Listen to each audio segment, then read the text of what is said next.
Hey everybody, it's Tim from Linessa Farms, specialty in heirloom livestock. Thanks for joining us again today. So today we are talking about weaning, and I know some of you are just getting started with your lambs or goat kids, others are starting to wrap it up, but weaning is something that should always be on your mind.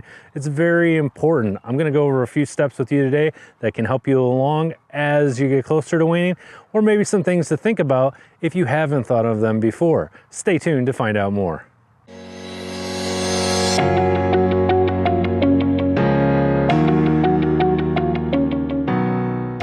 So when you think of weaning, you may think of it as a single process, like maybe a process that happens just one day, or maybe a process that happens over a few days. But the reality is when you think about weaning, you need to think of this as a process that's going to take a couple weeks. We like to wean our animals at about 60 to 70 days. Some of you, you're not gonna have your babies that are all born at the exact same time. So what you're gonna wanna do is you're gonna wanna try to bundle them together. If you have a little bit of leeway going a little bit farther out, like 60 to 80 days, something like that, it's not that big of a deal, but we want you to try to bundle all of those babies together. Why do we want to bundle the babies together? Well, the issue that you may run into, and that we often find is if we start weaning off some of the babies, but not all of the babies, then what's going to happen is the babies that are remaining may try to nurse on moms that aren't theirs, and you're going to have them stealing milk, and you're going to run into a lot of problems. That's going to make more sense when we talk about this next point. This next point is that you always want to separate the moms from the babies, not the babies from the moms. So what do I mean by that? Well, what I mean is if you have the babies and the moms in one specific area where they're comfortable, they know where the water is, they know where the food is, I want you to take those moms and move them. I don't want you to take the babies and move them to a new location. Removing the moms from the babies in and of itself is going to be a stressful experience. We want to make it as little amount of stress as possible on those babies, and the best way to do that is by keeping them in place and moving the mothers. Now, when we talk about leaning forward, about looking ahead at the things that we want to do when we get ready to wean, there's a couple high points that I want to touch with you today. The first one is this. You need to start transitioning those moms towards a lower amount of milk production. And the way you do that is by decreasing their overall nutrition. The ewes and does have a very interesting trait to them, which is if you start to limit some of the food, or if you start to drop the food quality, their natural milk production goes down. Well, why is that? Well, it's a natural response that they have to their environment in order to keep them alive and keep them somewhat healthy. If an animal is in a natural environment where the overall food supply has diminished down, Mother Nature says, hey, you need to stop making as much milk because that milk production isn't good for you. It's going to wear you down. So how do we harness this power? Well, what we do going into the last week to week and a half before you wean these babies, what we want you to do is we want you to start decreasing the overall quality of the hay that these ewes and does are eating. No alfalfa, no legumes. I want you going with stemmy, kind of cruddy, maybe bottom of the barrel hay, and you maybe even have to mix in some straw. We want to keep that rumen going, and we want to keep them eating, but we want that milk production down. Absolutely no grain whatsoever. When you think about that hay that you're giving them, and I say lower percentage or kind of crappy hay, I don't mean moldy, I don't mean dirty, I don't mean bad hay. I just mean hay that is of lesser quality than the hay that you might be feeding. So again, lower the hay quality, absolutely no grain, and that is going into 1 week prior to weaning. And what that's going to do is that's going to trigger mom to naturally decrease her overall milk production. Now, some people will tell you that they try to hold back water on their ewes or does when they're pulling them and doing their weaning. It just doesn't work. You're going to create more problems with them than you're going to do good. The best thing to do, keep them on their water, allow them to keep doing what they're doing, and then go ahead and pull them off those babies. Once you pull them off those babies, you're gonna have to put them in some kind of a pen, some kind of a secluded area. Obviously, we don't wanna take them off of babies and then run them out into a nice lush green pasture. That's gonna create a lot of problems as well. So for that next week after you've pulled them off of their babies, we wanna make sure that we go ahead and continue feeding them that low quality roughage and the no grain as well. And we're gonna watch those bags. Every single day you need to be out there and you need to be watching those ewes and does. You need to be watching their bags. You need to be seeing if the bags are red, hard, inflamed. If you touch them, if they feel like they're hard, you start to feel what's called crepitus. Crepitus is where you have air that's trapped underneath the skin, or if you start noticing any pus or discharge, anything like that. That is a sign and symptom of mastitis, and you're going to want to tackle that immediately. The best way to tackle mastitis is to talk to your veterinarian about this. It's kind of heavy duty stuff and can be difficult to treat. You cannot let it go. I am going to make a video soon that talks to you about mastitis. However, I want you to know that for a lot of you, this may be out of your league. For those of you that don't have access to a veterinarian, I completely understand. We're going to make a video for you, so just hang tight. It's going to be coming out really soon.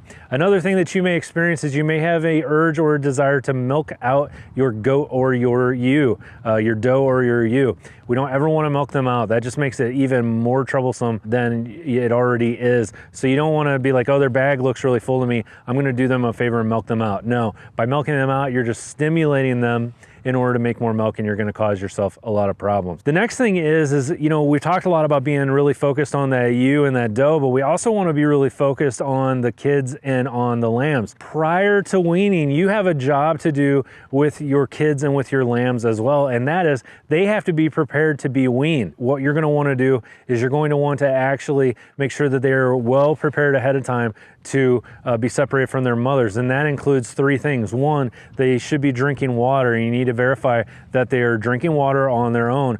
Two, they need to be eating hay on their own. And three, they need to be consuming creep feed on their own. 16% creep feed is best in this situation. Those three things. You do not ever, ever, ever want to separate babies from their moms or moms from their babies and then worry about, oh, are they drinking water? Are they eating hay? Are they eating creep? I don't know.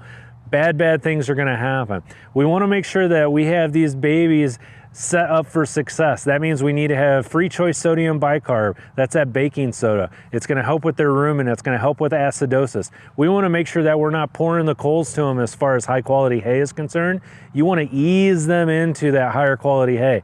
I don't want any of you pulling moms and then going straight for like high quality alfalfa or clover or legume hay, thinking that it's going to lend itself towards benefits for those babies because it's better quality. What's actually going to happen is you're going to set them up for things like acidosis. The other thing that we want to be sure of is we want to be sure that we have vaccinated these lambs for Clostridium. Now, we do our Clostridium and tetanus treatment at birth and at processing. We do it at our tail docking, we do it at our ear tagging, but we also want to make sure that we're following the general vaccination schedule, which is 6 weeks of life and 8 weeks of life. That should be coinciding with those of you that are doing your weaning. So it's very, very important that you get that done. Clostridium type C and type D, these are these classic things that we old timers used to refer to as overeating disease. And this is a time, especially Clostridium type D, that these babies are going to be at high risk for that. So again, make sure that these babies are protected from Clostridium, either sheep or goat, it doesn't matter.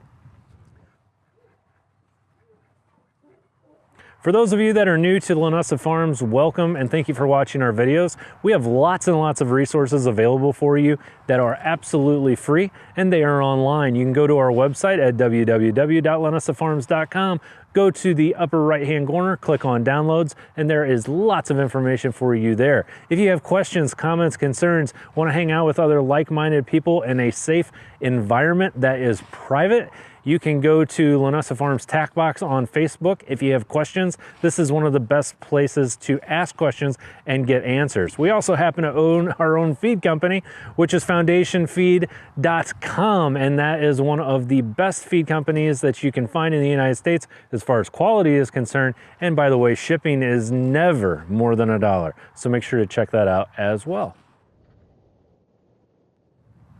So as we talked about keeping a close eye on your moms, you're also going to want to keep a close eye on your lambs and your goat kids. Every single day after weaning, you need to be out there every single day. You need to be watching them. You need to be watching for signs and symptoms of weakness, lameness, having difficulty getting up. These are the times when you're going to see things like polio, laminitis, Clostridium, other things like that. The babies are stressed. You may see scours. This is the time when a lot of things are going to rear their ugly heads, and it's very, very important that you keep on top of this and address these issues as soon as they happen. And we get a lot of calls from customers and those of you that watch the channel during the year when you're going through the process of your moms nursing their babies. And a lot of you call us and say, Tim, my ewe or my doe just looks like death and I don't know what's going on. I keep feeding them, I keep doing everything that I can do, and they just look really, really bad. You know, some of these moms put 110% of everything that they take into their milk, and that is very, very normal. You are going to naturally have some ewes or some does that are going to look like death warmed over by the time they're done nursing their babies. And you can be doing everything right. You can give them all the mineral that they need, you can give them all the hay that they need, you can give them all the grain that they need. Everything can be done right, and they're still going to look really bad. I will tell you this, and this was something that one of my mentors told me when I was a kid and we were working with sheep. He said, Tim, you know, I would much rather have a mom that looks really bad at weaning that we can bounce back than a mom that looks really good and isn't able to feed her babies. And they make a very good point here. They're putting everything into feeding their babies because that's what they're designed to do.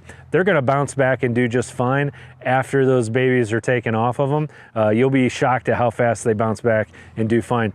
The downside is you may have a perfectly awesome looking mom, but she can't feed her baby and she's not worth anything. That's one of these ewes or does that's going to need to head out to the sale barn and get off of our property, because, you know, if they can't feed their babies, if they can't have babies, then they're not of any use to us and they just become a pet. We're not in the business of raising pets.